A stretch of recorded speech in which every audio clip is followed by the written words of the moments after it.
Hello everyone, good morning. कैसे हो आप सब? आई होप सब कुछ अच्छा चल रहा होगा, जबरदस्त चल रहा होगा। दोस्तों, आज से आरपीएफ एसआई का पेपर शुरू हो गया है। हमने कुछ क्वेश्चन आपको बताया, लेकिन फिर भी देखो, मैं अभी आपके लिए फिर से आज 20 क्वेश्चन लेकर के आ रहा हूँ। ये क्वेश्चन टोटली आपके प्रीवियस बेस्ड है, लेकिन क्वेश्चन बहुत ही लाजवाब, बहुत ही बेहतरीन है। और इस तरह से क्वेश्चन मैं कहना चाहूँगा कि कभी कभी एनटीपीसी भी नहीं पूछते थे। इस क्वेश्चन को आप जरूर देखें। आपके आने वाले जितने भी पेपर है, चाहे एनटीपीसी हो चाहे कुछ भी हो, उसमें बेनिफिट होगा। और अभी के लिए जो बेनिफिट तो होगा ही होगा। चलिए क्वेश्चन देखते हैं और कैसे सॉल्व कर रही है समझते हैं। जैसे पहला क्वेश्चन हमारे पास है, उन संख्याओं का गुणनफल ज्ञात कीजिए जिनका एलसीएम 87, 70 और एचसीएफ है। तो आपको पता है कि संख्या, अगर मैं कहूं कि दो संख्या है तो उनका गुणनफल होता है, मान लो संख्या ए है और बी है, तो इनका गुणनफल क्या होता है? एलसीएम गुना एचसीएफ के बराबर होता है। ठीक है, तो एलसीएम कितना है दिया हुआ आपका? 8, 7, 7, 7 और एचसीएफ कितना? 1। तो हमारी वैल्यू कितना हो जाएगा? 8777 हो जाएगा। यानी इसका वैल्यू भी कितना हो जाएगा? 8777। ठीक है, चलिए नेक्स्ट क्वेश्चन देखते हैं। ओके, अपना नेक्स्ट क्वेश्चन क्या कह रहा है? देखो, अगला क्वेश्चन कह रहा है,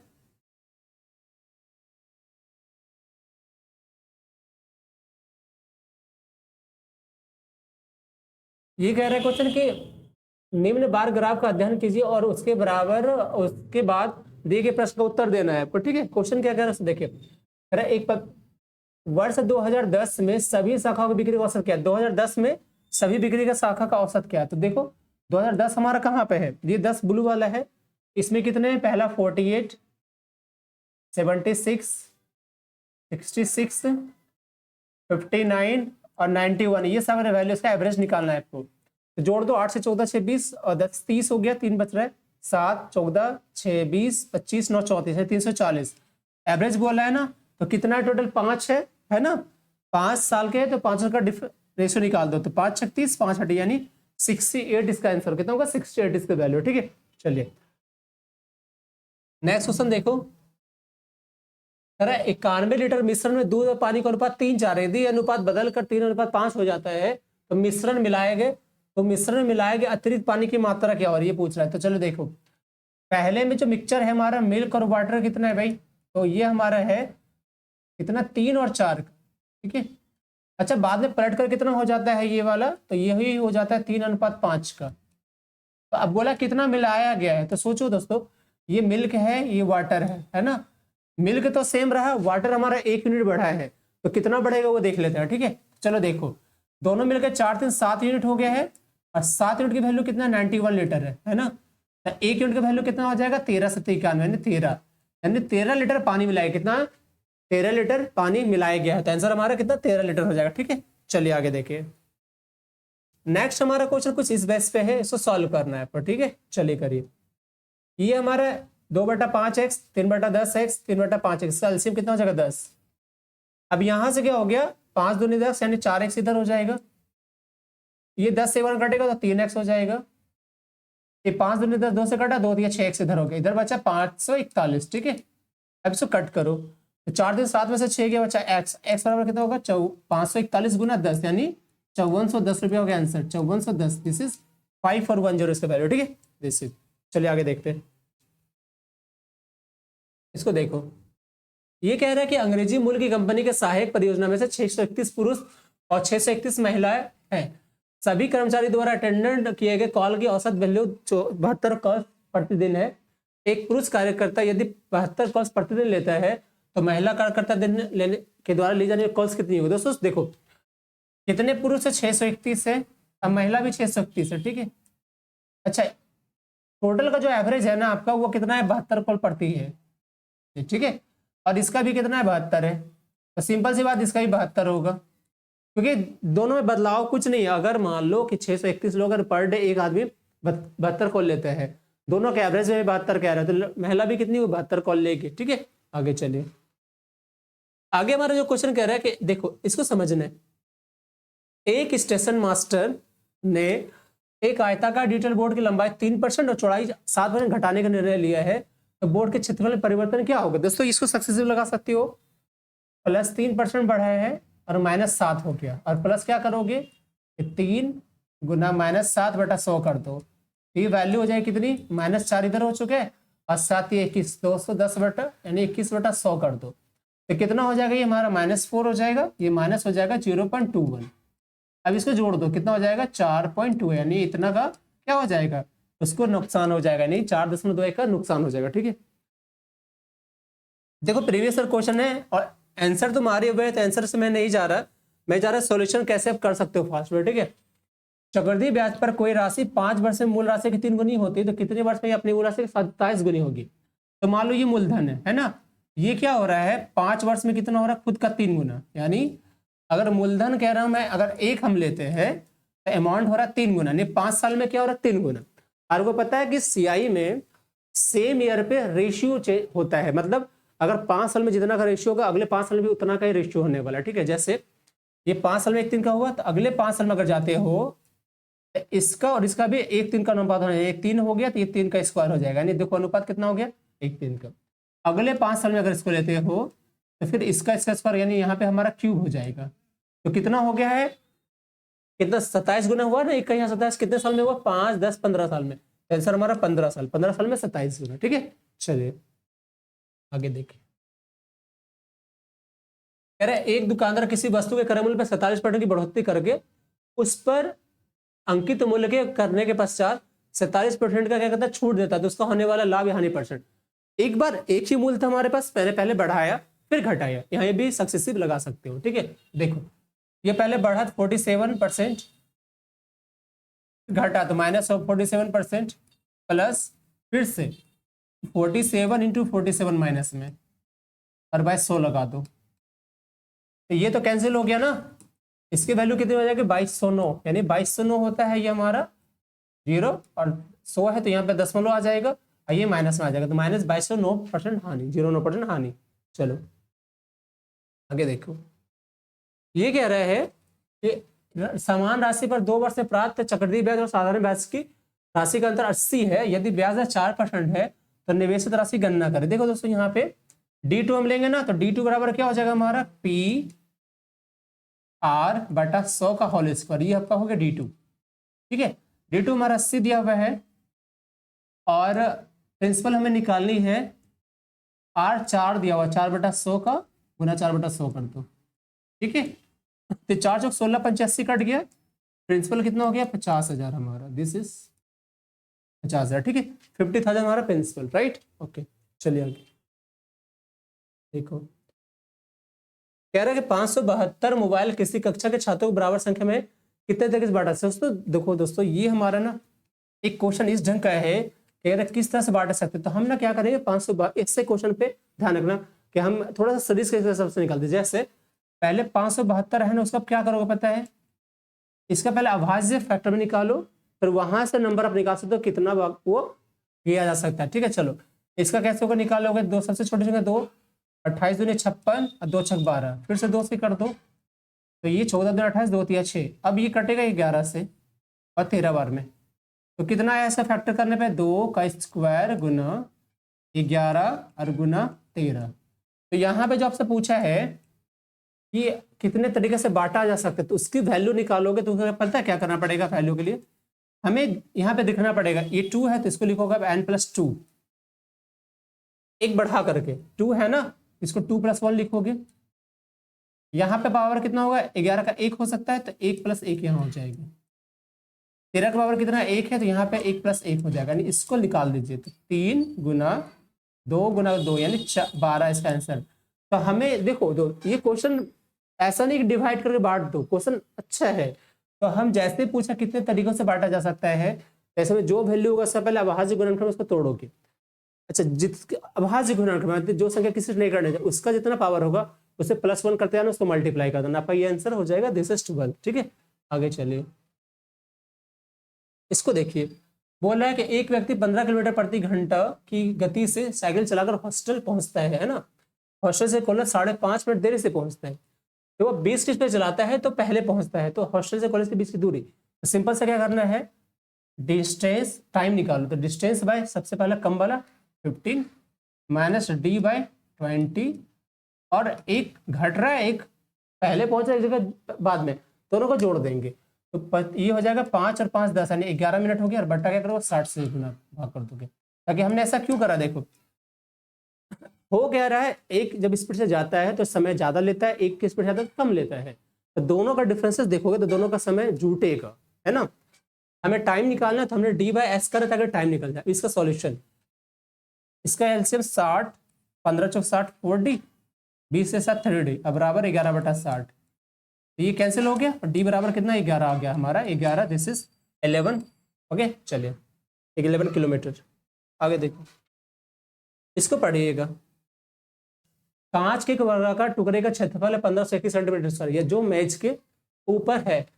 कांच के टुकड़े और मेज की एक धार के बीच की चौड़ाई 9 है, तो मेज की चौड़ाई, अब देखो यहाँ पे इसका मतलब क्या हुआ।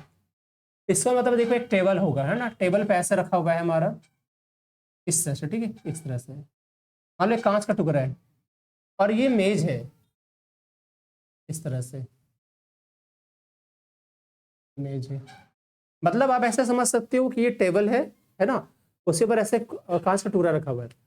अब बोल रहा है कि वो रखा हुआ है और कांच और टुकड़े के बीच की दूरी कितना 9 है, यानी यहां से यहाँ की जो दूरियां हैं बीच की वह है 9, ठीक है, ये 9 है। बोला कि मेज की लंबाई, ने मेज यानी इसकी लंबाई पूछा कितना होगा, तो देखो कांच के टुकड़े का जो क्षेत्रफल है 1521, ठीक है, इसका मतलब क्षेत्रफल इसकी भुजा कितनी होनी चाहिए, तो भुजा इसको देखो कि 39 गुना 39 का वैल्यू है, यानी इसका मतलब क्या हो गया कि इसकी भुजा है 39, ठीक है।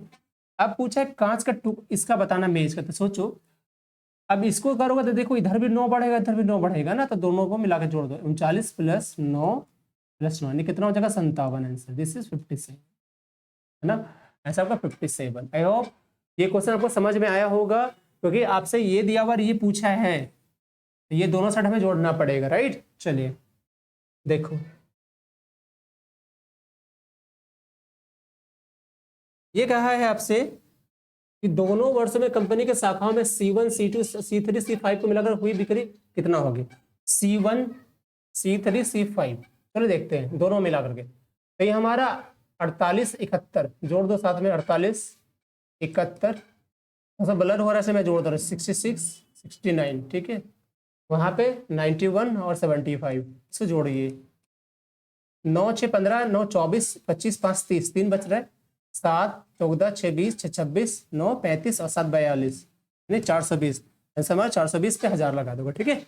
चलिए आगे देखो, कह रहा कि शीला अपनी सामान्य गति की 21/22 गति से चलकर एक निश्चित दूरी समान गति क्या कर रही है, में लगने वाले समय से 5 मिनट अधिक लेती है। मतलब क्या कर रहा है कि जब उसकी स्पीड उसने 21 से 20 कर दी, 20 तब पहले 22 था फिर उसने 21 कर दिया, इसका मतलब देखो शीला ने क्या किया, अपनी स्पीड को क्या करा 21/22 करा। इसका मतलब क्या हुआ कि अगर उसकी स्पीड पहले ना 22 थी मान के चलो, उसने बाद में उसी को 21 कर दिया, ठीक है। तो बोला टाइम क्या लग रहा है, तो यहाँ पे जो टाइम लगता था यहाँ उसने कहा कि 5 मिनट ज्यादा लग रहा है। तो बोला कि समान क्या है उसका समय क्या होगा, तो चलिए दोनों साइड डिस्टेंस इक्वल हो जाएगा ना, एक से स्पीड से जाते हैं और कुछ समय लगता है, दूसरा हमने स्पीड घटा दिया समय ज्यादा लग गया, तो दूरियां तो दोनों सेम रही, तो दूरी बराबर कर दो, क्या हो जाएगा S × T लगा दो, एक साइड 22 का स्पीड मान लो तो टाइम हमारा T हो गया, दूसरे साइड 21 का स्पीड तो टाइम हमारा T+5 जैसे, है ना। अब घटा दो कितना होगा, देखो ये 22T हो गया माइनस 21T हो जाएगा, अब बराबर 105 हो जाएगा, तो T बराबर 105, दिस इज 105, ठीक है। चलो आगे देखें, इसको देखो √अंडर 529/23 से इसको 576 से निकालना है, तो देखो इसका वैल्यू कितना हो जाएगा दोस्त 23, ठीक है, कट जाएगा बचा एक यहाँ पे, ठीक है, इसका वैल्यू कितना हो जाएगा 24 बराबर x हो गया, x बराबर कितना हो जाएगा 25, दिस इज 25, यानी 25 इसका आंसर कितना 25, राइट, ठीक है। चलिए इसको देखो 7800 रुपये 8% साधारण ब्याज की दर पर निवेश की गई, यदि 5 वर्ष बाद वह राशि निकाल ली गई, ठीक है, और आधी राशि को शेयर बाजार में लगा दिया गया, तो शेष राशि देखो 7800 रुपया था पहले, है ना, और 8% की दर से 5 साल के लिए निवेश करेगा, पहले सोचो 8 × 40 हो गया, इसका 40% पहले ले लो, यानी ब्याज पहले देख लो कितना हो रहा है, तो अगर मैं ब्याज निकालू 3RT/100 ये आपका हो जाएगा, इसको काट देना 8 × 40 है ना। 78 गुना 40 की ब्याज हो गया, समझो पहले कितना हो जाएगा, 4×8 = 32, 3 बचा, 4×7 = 28, 3×31 यानी 3120 रुपया। ये तो ब्याज था, अब मूलधन तो पहले से था 78 था, ठीक है। अच्छा, इसका आधा निकाल दिया के शेयर में लगा दी तो बचा हुआ राशि, यानी बचेगा कितना, इसका आधा ही बचेगा ना, जितना होगा आधा कर दो, कितना हो जाएगा सोचो। ये आपका 1660 ना, 1 मिनट रुकना, नहीं आ रहा, नहीं 1560 ये हो जाएगा आपका, प्लस 39 से जोड़ दो तो कितना हो गया, 0 और 6 14 यानी 5460 रुपया। दिस इज 5460 है ना। इतना उसको शेयर, इतना ही पैसा उसने शेयर में लगा, इतना ही पैसा उसके बाद बचा है शेष। आगे देखो एक और क्वेश्चन, ये भी अच्छा क्वेश्चन है भाई। देखो कह रहा है कि 537 फैक्टोरियल में अनुगामी यानी शून्यों की संख्या कितनी होगी। देखो यहाँ पे क्या करना है, जैसे 537 बोला फैक्टोरियल, इसका मतलब क्या होगा, क्या आप समझ पा रही हो। इसका मतलब हो रहा है 1 गुना 2 गुना 3, इससे कहते 537 तक जाएंगे, हम जाएंगे ना। यहाँ पे शून्य की संख्या कैसे निकाले है, आपको पता है किसी भी चीज में शून्य होने के लिए 5 और 2 की आवश्यकता होती है, राइट।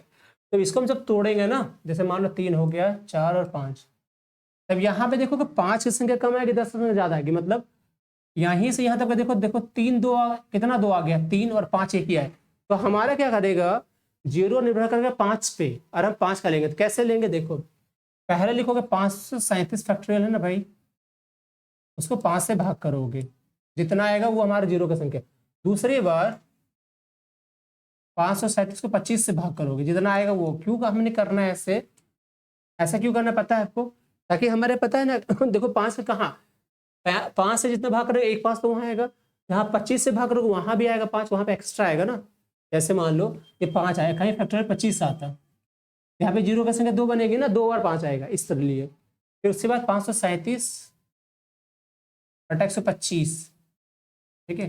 नेक्स्ट जाओगे तो 537 बटा 625 होगा, यानी 5 का 4, लेकिन यहाँ तो बचेगा नहीं, यहाँ तो यही नीचे वाला ज्यादा होता है, यहाँ नहीं आएगा। तो यहाँ पे 0 संख्या कितनी आएगी सोचो, 5 से काटो तो 1, फिर 37 है तो 17 बचे, नहीं 5 7 35, एक ले लो, 5 7 107 लगभग, ठीक है। यहाँ पे आ जाओ 25 से, तो 25 से 25 दूनी 50 बचा, बचा 3, एक यहाँ 21 आ गया, यहाँ पे कर लो 125 से, तो 12 36 लगभग 3 आ जाएगा, 12 जो 48, नहीं 4 आएगा, सॉरी 4 आएगा।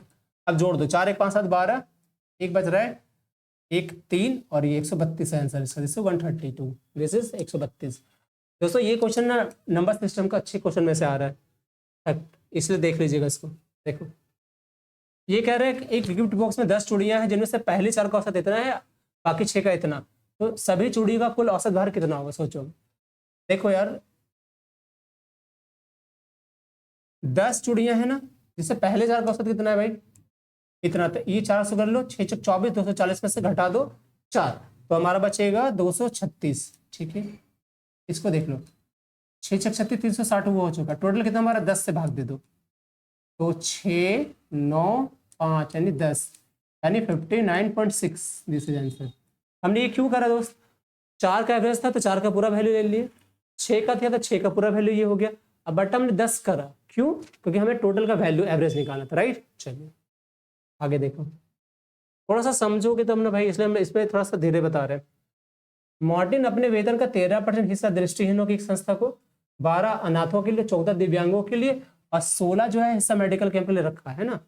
शेष जो है इतना वो मासिक खर्च के लिए बैंक में जमा करता है, तो अनाथों की संस्था को उसने कितना दिया, देखो शेष जो है इतना पैसा कितने परसेंट बराबर है, पहले ये देखो, देखो ये 13%, ये 12, ये 14 और ये 16, इतना उसने खर्च कर दिया। कितना खर्च किया देखो, 3 2 5 4 9 6 15, एक बच रहे 2 3 4 5, यानी 55% उसने खर्च कर दिया, बचा उसका 45%।